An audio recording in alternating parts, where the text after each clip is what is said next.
During October 2025, the quiet skies over Dnipro were broken by a thunder that carried intent. Two Russian Iskander missiles that are fast, precise, and unforgiving cut through Ukrainian airspace and found their mark. Within seconds, one of Ukraine's prized Western-supplied Patriot surface-to-air missile systems ceased to exist. The radar station and launcher, the very eyes and claws of the Patriot, were torn apart in a coordinated strike that left no doubt about Moscow's control of the skies. What followed wasn't just destruction, it was demonstration. Keep your eyes to see what happens. The Patriot system, once hailed as the crown jewel of Western air defense technology, had stood as Ukraine's shield against Russia's ballistic might. Delivered with headlines and promises, it symbolized the West's faith in its own engineering and its desire to tilt the balance of the air war. But the October 15th strike shattered that illusion. As reported by the War History Channel on October 18th, two Iskanders struck the Patriot base near Pavlograd, Dnipropetrovsk region. The missiles ripped through the radar station, command vehicle, and launcher almost simultaneously, leaving behind scorched metal where billions in Western investment once stood. Video footage from the site showed only smoking debris, proof of how a few seconds of Russian precision could erase years of Western technological pride. The Iskander short-range ballistic missile is not just a weapon, it's a statement. Capable of traveling up to 500 kilometers and maneuvering aggressively during its terminal phase, it was designed to defeat air defenses like the Patriot. Its trajectory is unpredictable, its accuracy ruthless. Russian engineers equipped it with decoy warheads, electronic jammers, and evasive programming that make interception nearly impossible. When those two Iskanders were launched, they weren't blind shots. They were guided by a network of reconnaissance drones, satellite feeds, and electronic warfare coordination that mapped the Patriot's signature before obliterating it. The timing was surgical. One missile silenced the radar, blinding the system. The second followed instantly, striking the launcher that could no longer see. The destruction of the Patriot base in Dnipro carried strategic weight far beyond the immediate battlefield. Ukraine's defense relied on a patchwork of Western systems like NASAMS, IRIS-T, and Patriot, each guarding key industrial and military hubs. Losing a Patriot battery doesn't just mean losing equipment, it means opening the sky above that region. With its radar gone, that section of Ukraine's defensive grid collapsed, leaving Dnipropetrovsk exposed to follow-up strikes from cruise missiles, drones, and glide bombs. For Russia, the strike was more than a tactical win. It was the removal of an obstacle. It gave the aerospace forces freedom to operate deeper, to strike energy facilities, depots, and troop concentrations without facing the Patriot's interceptors.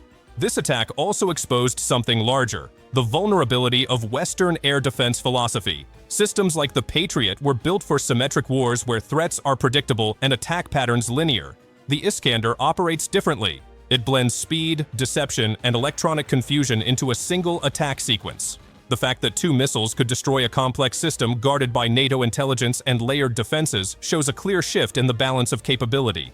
According to multiple defense observers, including reports echoed by Eurasian Times and Kyiv Independent, Patriot systems have struggled to keep pace with enhanced Russian ballistic technology. Even the most advanced radars can't always track missiles that twist, dive, and decoy within seconds of impact. Russia's evolving missile tactics didn't happen overnight. The Iskander program itself has gone through relentless modernization, integrating AI-assisted targeting, improved inertial guidance, and adaptable payloads. Field data from the Ukraine front lines has fed back into this process, allowing each new strike to refine the next. The October 15th strike reflected that intelligence-driven adaptation. Drones likely provided live coordinates, electronic warfare units suppressed detection, and the Iskanders executed their terminal dive at an angle optimized to penetrate the Patriot's radar horizon. It was a perfect example of how battlefield innovation turns technology into dominance. Just a day after the Dnipro strike, another Iskander salvo hit near Kharkiv, this time targeting a Ukrainian UAV launch site. As reported by Sputnik International on October 17th, the powerful strike destroyed 65 aircraft-type drones, 5 launchers, and neutralized personnel stationed at the base.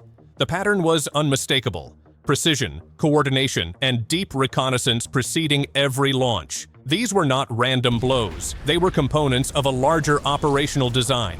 one that systematically dismantled Ukraine's offensive and defensive assets while projecting Russia's message of superiority across the front. Behind all of those strikes, how does a symbol of NATO's pride become proof of its own limitations? The significance of these attacks extends beyond Ukraine's borders. NATO and the Western defense industry watched closely and uncomfortably.